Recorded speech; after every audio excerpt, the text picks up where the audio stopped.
Amuse music star academy में आप सभी का स्वागत है। आज हम इसमें बात करने वाले हैं पुंडरीक विट्ठल के स्वरों के बारे में। मोस्टली लोगों को डाउट रहता है हमें स्वर याद नहीं होते हैं, तो आज हम इस वीडियो में एक ट्रिकी वे में याद करेंगे कि आपको सारे स्वर याद हो जाएंगे। और पुंडरीक विट्ठल की ये वीडियो देखने के बाद आप लोगों को कोई डाउट नहीं होगा कि हमें याद नहीं हुए। तो चलो स्टार्ट करते हैं। सभी जानते हैं आधुनिक काल और प्राचीन काल के अनुसार संगीतज्ञों ने श्रुतियों पर, प्राचीन काल के जो संगीतज्ञ थे उन्होंने श्रुति स्वर को अंतिम श्रुति पर रखा है, जबकि आधुनिक काल के जो संगीतज्ञ थे उन्होंने प्रथम श्रुति पर रखा है। सभी जानते हैं प्राचीन काल का जो क्रम था 4-3-2 4-4-3-2 था, यानी कि चौथी श्रुति पर षड्ज था, तीसरी पर ऋषभ था और सातवीं पर ऋषभ था, नौवीं पर गंधार आ जाता है, 13वीं श्रुति पर मध्यम आता है, 17वीं पर पंचम आता है, 20वीं पर दैवत आता है और 22वीं श्रुति पर निषाद आता है। ये बात हो गई हमारे सातों स्वरों की, जो कि हमारे शुद्ध स्वर है।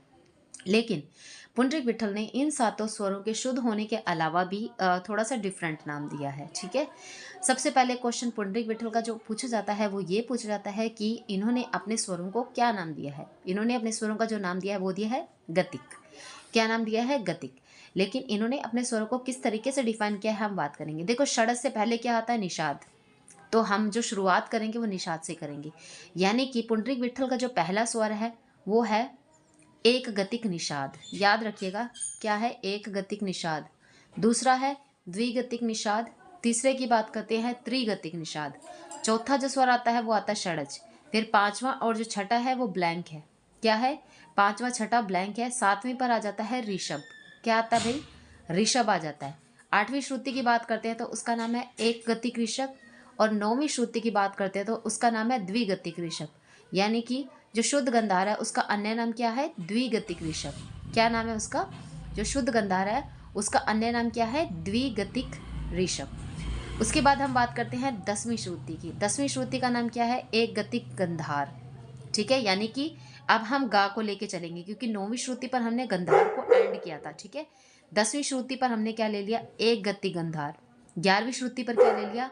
द्विगतिक गंधार। 13वीं श्रुति पर हमने क्या लिया? 13वीं श्रुति पर मध्यम है। क्या है? शुद्ध मध्यम। तो आपको पता है एक गतिक गंधार, द्विगतिक गंधार। 13वीं श्रुति पर शुद्ध मध्यम है, जिसको त्रिगतिक गंधार का नाम भी दिया गया है। कई बार आपसे क्वेश्चन ये पूछा जा सकता है। ठीक है, अब बात करते हैं 14वीं श्रुति की। अब हम 13वीं श्रुति पर शुद्ध मध्यम था, अब 14वीं जो श्रुति है मध्यम को लेकर चलो, यानी एक गतिक मध्यम। 15वीं श्रुति पर द्विगतिक मध्यम। 16वीं श्रुति पर त्रिगतिक मध्यम। अब 17वीं श्रुति पर क्या था? पंचम। ठीक है, पंचम का अन्य नाम नहीं दिया गया है। पंचम का अन्य नाम नहीं दिया गया है। फिर आता है 18 और 19, ये दोनों ब्लैंक है। याद रखिएगा, 5वीं, 6ठी और 18वीं जो 19 है उसको ब्लैंक रखा है पुंडरीक विट्ठल ने। 20वीं पर हमने क्या नाम दिया था? दैवत का। क्या नाम है? 20वीं पे शुद्ध दैवत है। उसके बाद हम आते हैं 21वीं श्रुति पर। 21वीं श्रुति का नाम क्या दिया है पुंडरीक विट्ठल जी ने? एक गतिक दैवत। यानी कि जो शुद्ध स्वर है उसके आगे का क्रम लेके चलना है, इससे आपको बिल्कुल कंफ्यूजन नहीं होगी।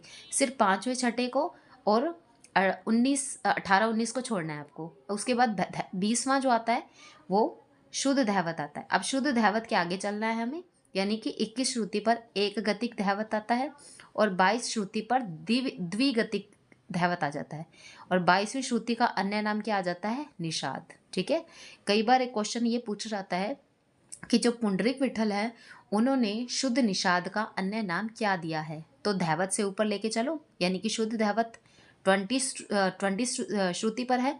21 पे अगर हम आते तो एक गतिक दैवत आ जाता है, यानी कि दैवत का क्रम आगे लेके चलना है। ओके, निषाद का नहीं लेना। अगर आपसे निषाद का पूछ रहा है इसका मतलब ये नहीं है कि वो निषाद ही आएगा, गलत। आपको वहाँ पे एक गतिक निषाद भी दे सकता है, द्विगतिक निषाद भी दे सकता है। So don't get confuse. Okay, अब हमने जो लिया था दैवत लिया है। दैवत 20वीं श्रुति पर है, और 21वीं श्रुति पर जब हम आते हैं तो वो एक गतिक निषाद दैवत हो जाता है, और 22वीं श्रुति पर द्विगतिक दैवत हो जाता है, जिसका अन्य नाम शुद्ध निषाद है।